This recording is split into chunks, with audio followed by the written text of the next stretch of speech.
Baik, Assalamualaikum warahmatullahi wabarakatuh. Alhamdulillah wa syukurillah wa la haula wa la quwata illa billah. Amma ba'du. Alhamdulillah anak-anak sekalian, pada kesempatan kali ini berjumpa kembali dengan Bapak pada pelajaran Akidah Akhlak kelas 12 semester 1. Pada kesempatan kali ini kita akan membahas tentang Asmaul Husna Allah Subhanahu wa taala, yang mana pada kesempatan kali ini ada 7 Asmaul Husna yang akan kita bahas. Yang pertama adalah Aku, kemudian ada Ar-Razzaq, Al-Malik, Al-Hasib, Al-Hadi, Al-Khaliq, dan Al-Hakim. Baiklah, tanpa panjang lebar, kita langsung bahas materinya.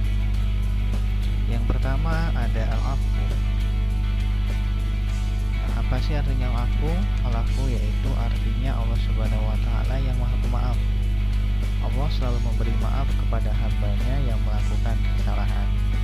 Nah, di sini dengan artian bahwasanya Allah Subhanahu wa taala akan mengampuni segala dosa-dosa kita tatkala kita memohon ampun kepada Allah Subhanahu wa taala. Nah, bisa dilihat dalil yang menjelaskan bahwasanya Allah Subhanahu wa taala adalah Al-Afu atau Maha Pemaaf atau Maha Pengampun. Itu bisa dilihat dalam surat Quran surat ayat 43 surah An-Nisa, Quran surah An-Nisa ayat 99, kemudian ada Quran surat Al-Hajj ayat 60, dan ada juga Quran surat Al-Mujadalah ayat 2. Nanti anak-anak sekalian bisa dicek di Qurannya, kemudian dibuka, dibaca terjemahannya, bahwasanya ayat-ayat tersebutlah yang menjelaskan pengertian bahwasanya Allah Subhanahu wa taala adalah Maha Pemaaf. Ada 3 kandungan dalam nama Allah Al-Afu. Yang pertama menghilangkan dan menghapuskan. Kemudian ada ridho serta memberi. Nah, maksudnya apa? Yang pertama menghilangkan dan menghapuskan dosa kita Allah Subhanahu wa taala. Kemudian Allah meridhoi bahwasanya ketika kita mohon ampun, maka Allah akan meridhoi memberikan maaf kepada kita, dan dilanjutkan dengan memberi pengampunan. Ada salah satu doa yang disunahkan atau dianjurkan ketika kita ingin bertobat atau memohon ampun pada Allah, khususnya bisa dikhususkan pada bulan Ramadan tatkala menghadapi atau mengharap malam Lailatul Qadar. Salah satu doanya yakni Allahumma innaka afuwwun karim atau Allahumma afun tuhibbul afwa fa'fu anni.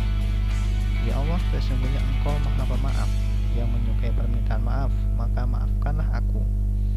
Diriwayatkan oleh Imam Al-Tirmidzi, Al-Nasa, dan Ibnu Majah. Kemudian Asmaul Husna yang kedua yakni Ar-Razzaq. Nah, menurut Sa'di, apa sih makna Ar-Razzaq?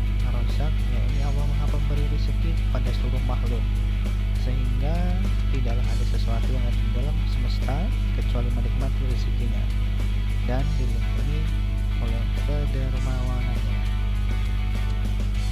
Semua rezeki di tangan Allah. Dialah pencipta rezeki dan pencipta makhluk yang memanfaatkan rezeki. Dia yang menyampaikan rezeki dan menciptakan sebab menikmati rezeki tersebut. Oleh karena itu, wajib bagi kita selaku hambanya menyandarkan rezeki kepada Allah dan sebetulnya. Perlu digarisbawahi di sini, rezeki ini bukan hanya sebatas materi. Kalau kita mengartikan rezeki itu hanya sebatas materi, ya maka materi aja yang kita dapat. Bahwasanya cakupan rezekinya adalah sangat luas. Ayat Al-Quran yang menjelaskan Ar-Razzaq nanti bisa dilihat dalam Quran surat Az-Zariyat ayat 58 dan Quran surat Ar-Rum ayat 40. Kemudian Asmaul Husna yang ketiga yang Al-Malik, yang Maha Merajai, Allah Subhanahu wa taala yang Maha Meraja. Tidak ada yang memiliki kedudukan dan kekuasaan yang sama dengan Allah Subhanahu wa taala. Bahwasanya Allah ini memiliki kedudukan yang paling tinggi di alam semesta ini.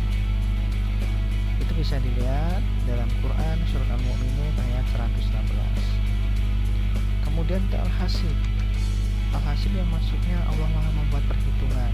Allah memperhitungkan segala sesuatu yang ada di alam semesta ini. Allah Subhanahu wa taala memperhitungkan segala amal manusia ketika hidup dengan teliti. Maka ketika nanti di hari akhir nampaklah semua amal perbuatan kita baik atau buruk tersebut. Dijelaskan dalam Quran surat An-Nisa ayat 86. Kemudian ada Al-Hadi, Allah Maha memberi petunjuk. Ayat yang menjelaskan adalah surat Al-Hajj ayat 54. Bisa dibaca, dan agar orang-orang yang telah diberi ilmu meyakini bahwa Al-Quran itu benar dari Tuhan, lalu mereka beriman dan hati mereka tunduk kepadanya. Dan sungguh Allah memberi petunjuk bagi orang-orang yang beriman kepada jalan yang lurus. Jadi ketika kita dibingungkan oleh suatu masalah ataupun ketika kita buntu dan lain sebagainya, maka mintalah petunjuk kepada Allah Subhanahu wa taala. Kemudian Al-Khaliq, yang Maha Pencipta atau menciptakan alam semesta dan segala isinya. Allah Subhanahu wa taala menciptakan alam semesta dengan segala isinya. Ya. Bahwasanya apa yang ada di dunia ini, alam semestanya Allah menciptakan itu. Itu bisa dilihat dalam surat Al-Hasyr ayat 24. Kemudian yang terakhir yakni Al-Hakim, Allah yang Maha Bijaksana. Tujuan Al-Hakim apa? Bijaksana untuk keteraturan, keseimbangan dan keberlangsungan makhluk dan alam semesta. Bisa dilihat ataupun nanti dibuka Qurannya, dijelaskan dalam Quran surah Al-Baqarah ayat 269. Nah, bagaimana perilaku yang mencerminkan keimanan terhadap Asmaul Husna? Yakni memiliki sifat maaf, dermawan, menjadi pemimpin yang baik, bermuhasabah, berlaku kreatif dan inovatif. Nah, demikianlah pembahasan kita pada kesempatan kali ini.